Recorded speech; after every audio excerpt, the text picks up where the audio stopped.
Hello, my name is Karen Lee, and welcome to the Youth Tellers Holiday Performance. We hope you enjoy. Today, I'm going to be telling you the story of the Nutcracker. Once upon a time, there was a girl named Clara, and every year on Christmas Eve, all of her family and friends would come over and exchange gifts and eat dinner. Even though tons of people came, she was always the most excited to see her grandfather, who always brought her wonderful presents. This year, he didn't hand her something right away, but right before he left, he took something out of his pocket. It looked like a Nutcracker Prince. Well, at first she questioned it, but she went ahead and took it since she didn't want to be rude. That night, she put it on herself before she went to bed. Well, that night she had a very strange dream. She seemed to have woken up and saw the Nutcracker had climbed off the shelf and was fighting what looked like a mouse.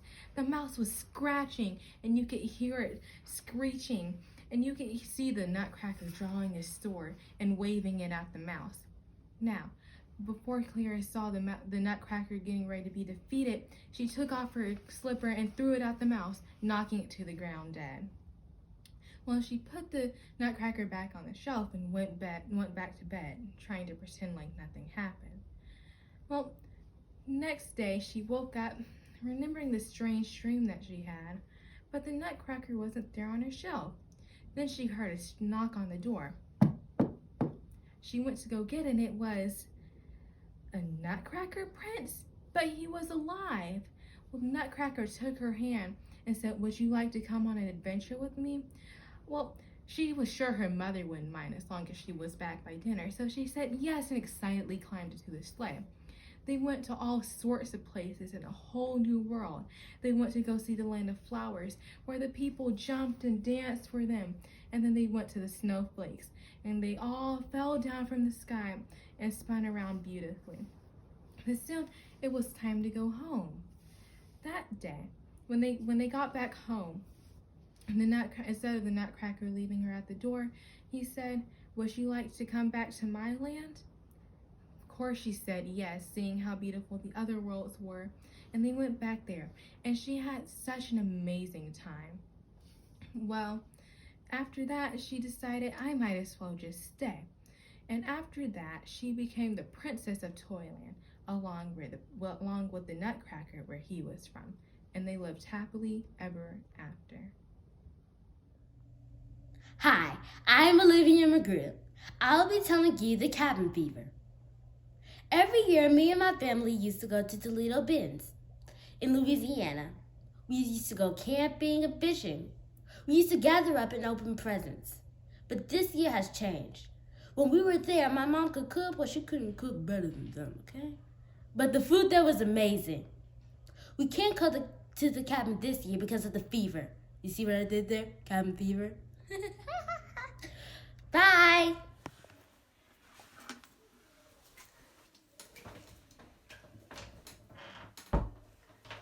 Hello, today I will be telling the Christmas story. Once a baby was born, and he was a little boy, and he would change the world. More than 2 million years ago, there's a woman named Mary, and she was a good woman. And she had a friend named Joseph, and Joseph was a good man. And one day, an angel came to tell Mary that soon she was going to have a baby named Jesus, and Jesus would be the son of a God. And when Mary heard all this, she was very excited and had to tell Joseph. When Joseph heard this, he didn't sleep well that night, but in his dream, an angel came and told him that he shouldn't be afraid of having a baby, because if Mary was happy, then he should be happy. Then he should be happy that she is happy. And when he woke up the next morning, he was very happy. And since it was almost time for Jesus to be born, they went to find a room because their house was a little too small. But unfortunately, it was the time of the census, and they couldn't find a room because so many people came to live there for a little bit. And so both Mary and Joseph, when Jesus wasn't born, they eventually ended up living in a dead tree that not a single raccoon lived in, and there was a single bug. And so a month later, Jesus was born. Mary and Joseph were so happy to actually be looking at baby Jesus, that would soon be the Son of a God. And so after that, an angel came and gave them the right clothes for Jesus. And the angel did that because Jesus was always in a little towel. And so after that, Jesus grew up and eventually became the Son of a God. The end.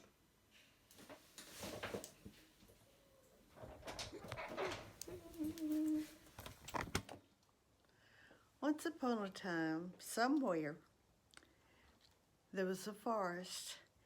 And in the forest, all the trees spent all their time trying to be beautiful. They kept their little limbs up and they shook them. They were fir trees. So they needed their needles to stand up and they try to be beautiful. Because once a year, the queen would come through that forest and she would select the one tree that was the most beautiful. And they would take it down to the village and the people would light candles and sing songs around it, and it would be the special tree for the year. So that every tree wanted that privilege. Well, there was one little tree that was just especially beautiful, and he was shaped so beautiful and his color was just right. And he spent his time shaking and trying to be beautiful, stretching himself so that he would be so beautiful. But one day, he heard the dogs coming, and they were coming closer and closer.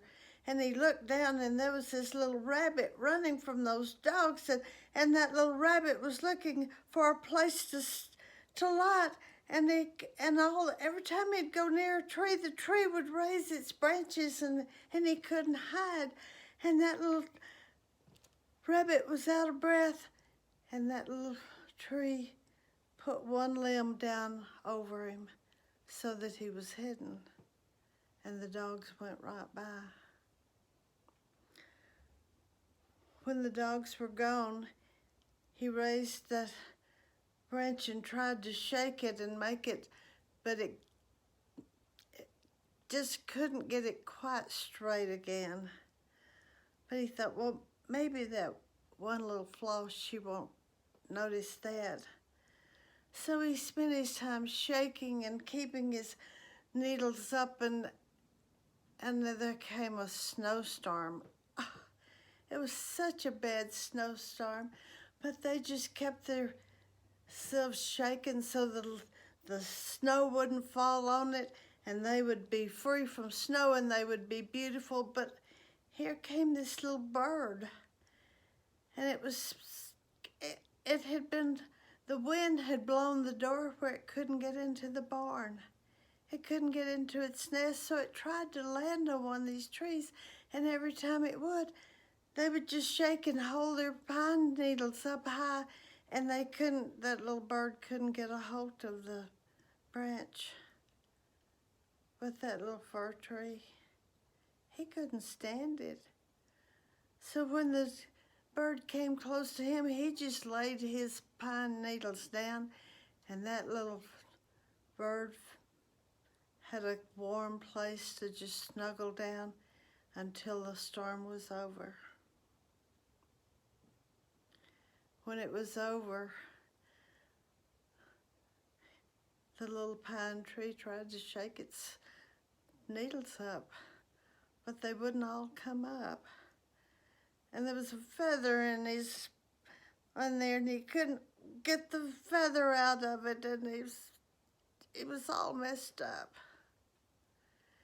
And then the storm continued, and the little deer came into the forest, and that little deer was going from tree to tree, trying to find a place for shelter.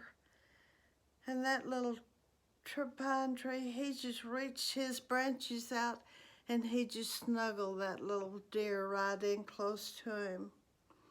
And the deer found that little warm nest, and he spent the night there.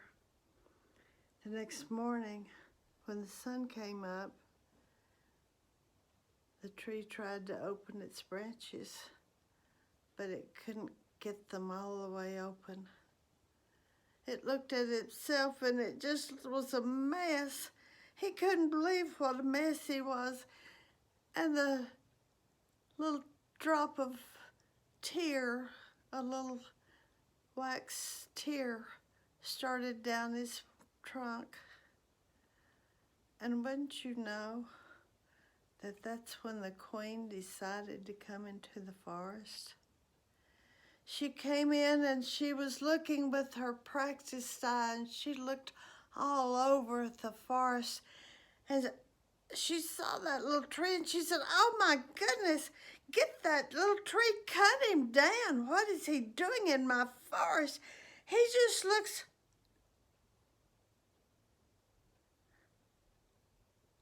And she looked, and she thought. She saw that little feather in its little branch. And then she saw a little place where he had made a nest. And then she saw that little tear coming down his trunk. She said, "Yes, carry that little tree. That is the most beautiful tree in this forest," because she realized what he had done. So that little tree was taken into the village, and the village people, they put candles on him, and they sang and danced around him, and they all looked at him, and they thought he was the most beautiful tree they had ever seen too. You see, when they looked at him, they saw how he must have held something in his arms. They saw the scars that he had, and they remembered the people that had helped them when they were in trouble. And they thought, yes, this is the most beautiful tree in the entire forest. And they were so happy and danced around him. And that little tree was happy too.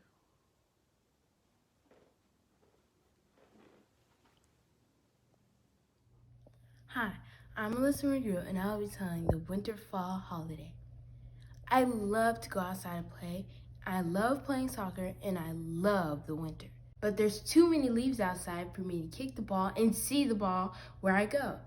So I wish it was a white Christmas, but it looks like we're gonna have a fall Christmas. You get it? Still cold enough for me to have s'mores and have some hot chocolate that is perfect, by the way, because I make it.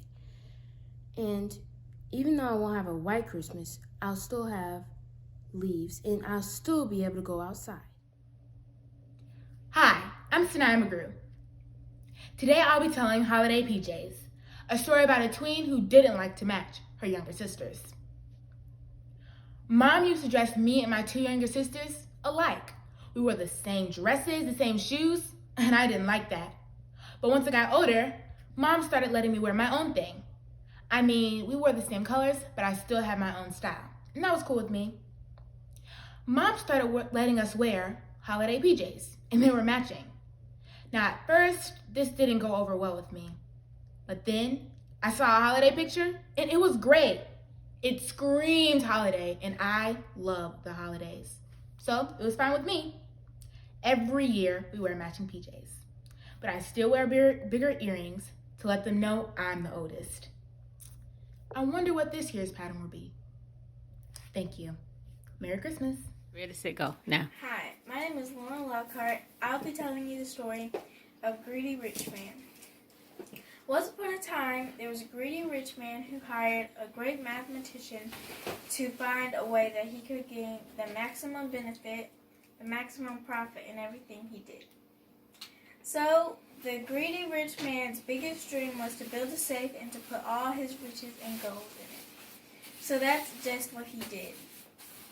The great mathematician was locked away in his studies for months. One day he thought he found the solution to the problem, but he realized some of his calculations had errors in it. That happened quite a few times. So one night, the great mathematician came to the greedy rich man's house saying, I found it. I found the solution. The greedy rich man did not want to hear it. He said, I have a big business trip to go to in the morning. I do not need to hear this. You just make sure it works. So the next day, the greedy rich man offered the great mathematician the opportunity to run his business while the greedy rich man was out away on his business trip. The greedy rich man said that if you take this job, I will double your wages. The great mathematician accepted. So, months later, the great mathematician returned back from his business trip. He was furious because he had heard all of his riches were gone. So he came stomping to the great mathematician. What have you done with all of my riches?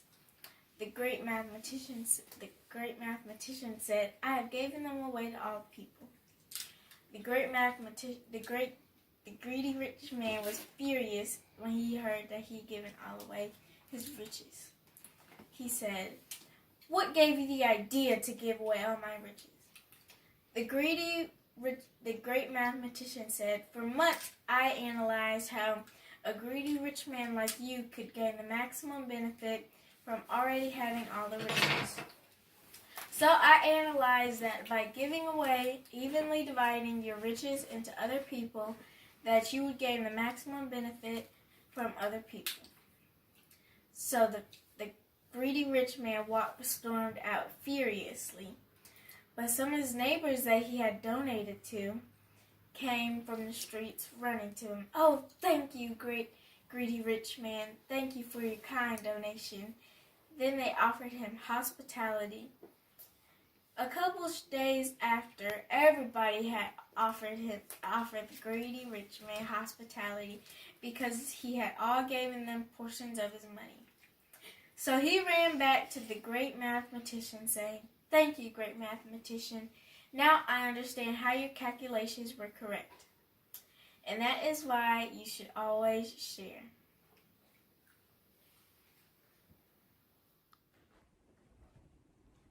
Hello, I'm Toni Simmons, and I'd like to share with you the story of 'Twas the Night Before Christmas by Clement Moore. 'Twas the night before Christmas, when all through the house, not a creature was stirring, not even a mouse. The stockings were hung by the chimney with care, in hopes that St. Nicholas soon would be there. The children were nestled all snug in their beds, while visions of sugar plums danced in their heads. And Mama in her kerchief, and I in my cap, had just settled down for a long winter's nap.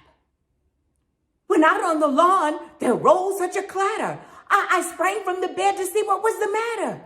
Away to the window I flew like a flash, tore open the shutters, and threw up the sash.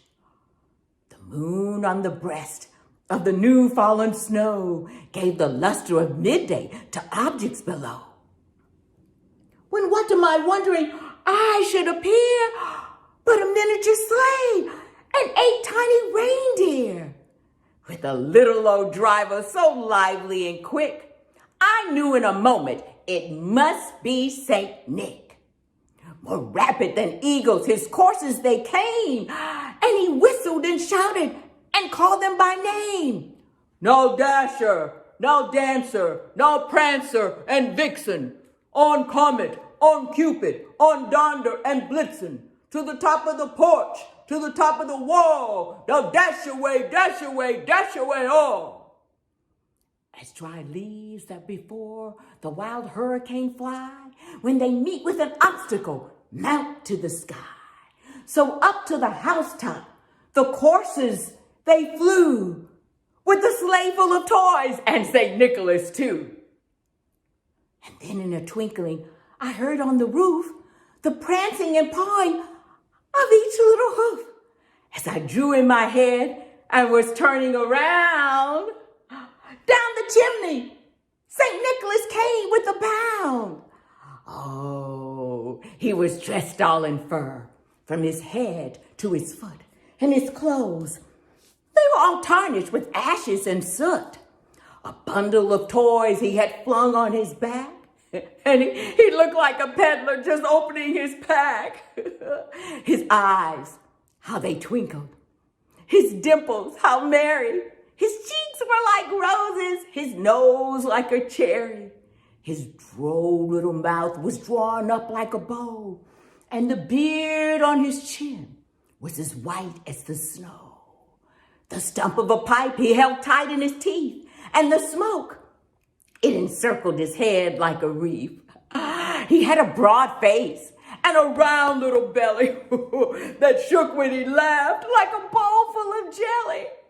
He was a chubby and plump, a right jolly old elf, and I laughed when I saw him in spite of myself. He spoke not a word, but went straight to his work and filled all the stockings, then turned with a jerk. And laying a finger aside of his nose and giving a nod, up the chimney he rose. Oh, he sprang to his sleigh, to his team gave a whistle, and away they all flew like the down of a thistle. But I heard him exclaim, ere he drove out of sight, Happy Christmas to all, and to all a good night.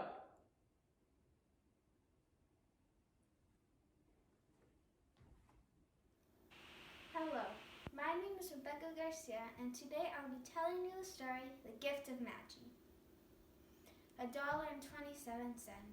That was all Della had. She had been saving for months, but that was all she could get. Tomorrow was Christmas, and she still needed to buy a gift for Jem. So feeling pretty sad, she went to the market to look for something to buy. Not long after that, she spotted a store. It says, buy all hair. She quickly went inside and asked the man at the counter if he would buy her hair. She took off her bonnet and showed him her long, beautiful hair. He told her that he would buy it from her for $20. The next hour or so, they spent cutting off every strand of her hair. She got the $20 and ran outside. It wasn't long before she found the perfect gift.